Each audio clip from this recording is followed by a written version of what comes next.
Kazmi, who own and operate the Pakalachian food truck based out of Abingdon, Virginia. I hope you all have tried it because it's amazing. Each dish on the truck is a blend of both Pakistani and Southern Appalachian cuisines. They both built the truck from the ground up and opened the business in April of 2018 and have built a large, hungry following ever since. Soon you can find them competing on the Food Network's Family Food Showdown. The two are going to discuss the polarizing Southern staple that is okra, specifically a dish important in their household known as Bhindi. Please give a big Farm and Fun Time welcome to Mohsin and Katlin Kazmi.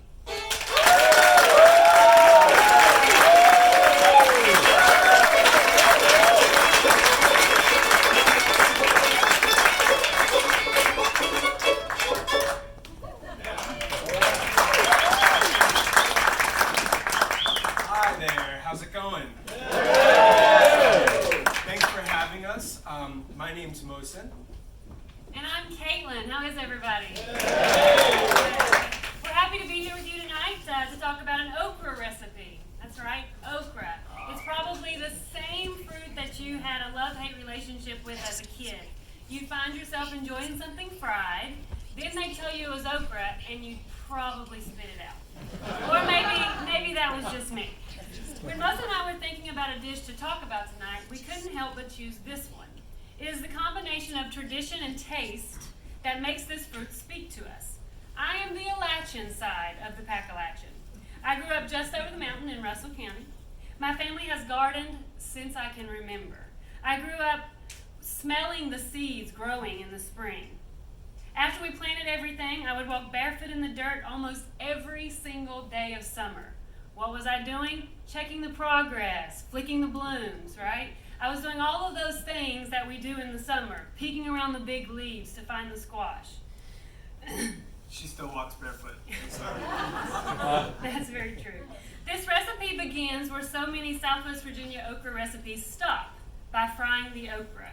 You want okra that is small. If you let it get too big, it'll get bitter. So you pick it when it's about 3 to 4 inches so that you have exactly what you need.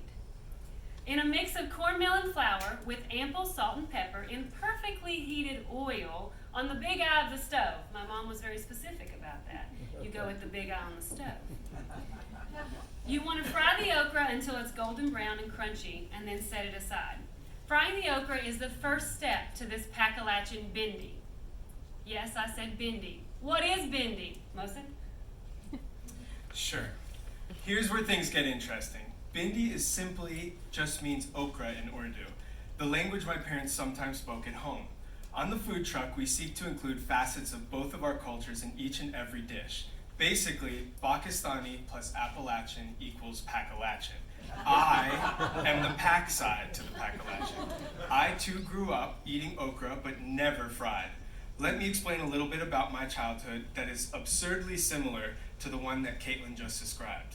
I also grew up in a garden, watching my father plant generations of seeds in our suburban plot in North Jersey.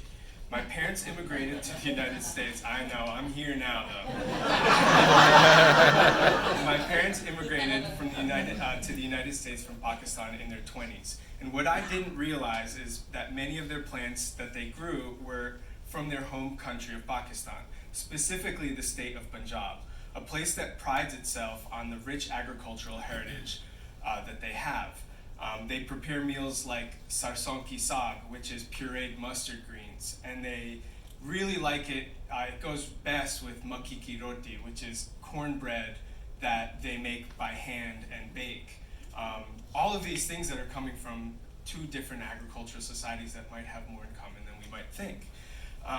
Pakistani culture is incredibly hard to describe in a few sentences, but it's a lot like living in the same neighborhood as your entire family.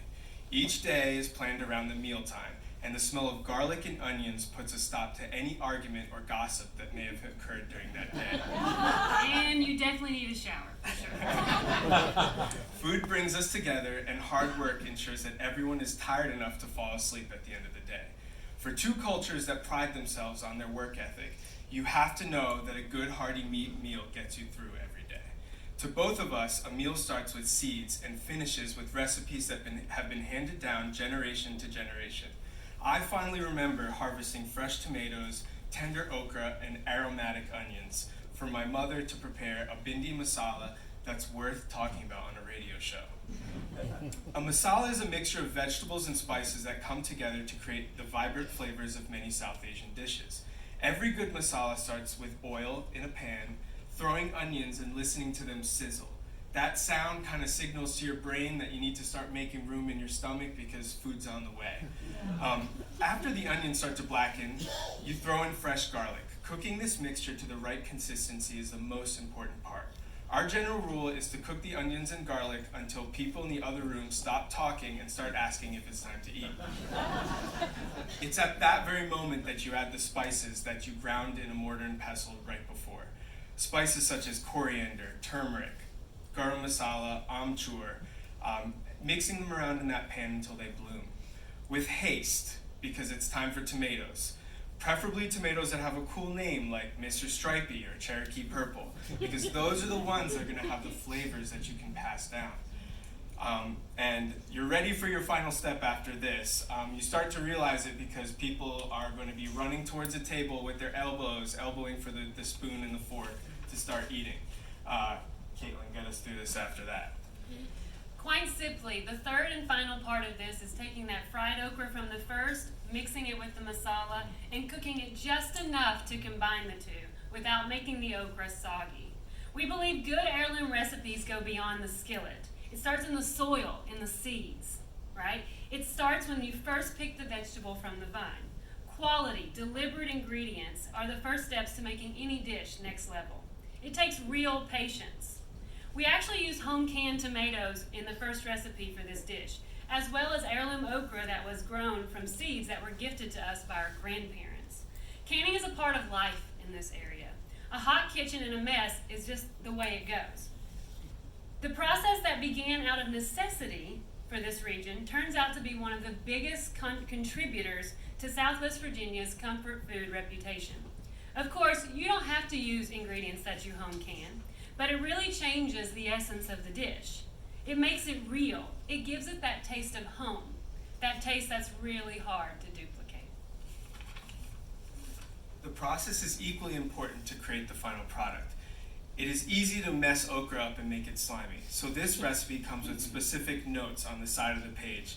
You know, like the ones that in an old cookbook that your grandma put on there that you barely could read, but finally after talking to all your family members, you've kind of figured out what that recipe might be. That's kind of what the notes we have in ours are.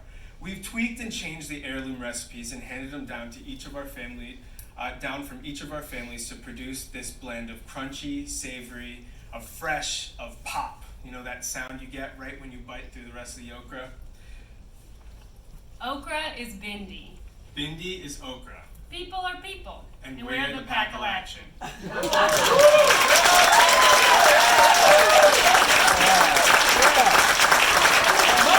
and Katlin of the Pakalachian Food Truck. Check them out at thepakalachian.com. All right, this is the part I always get nervous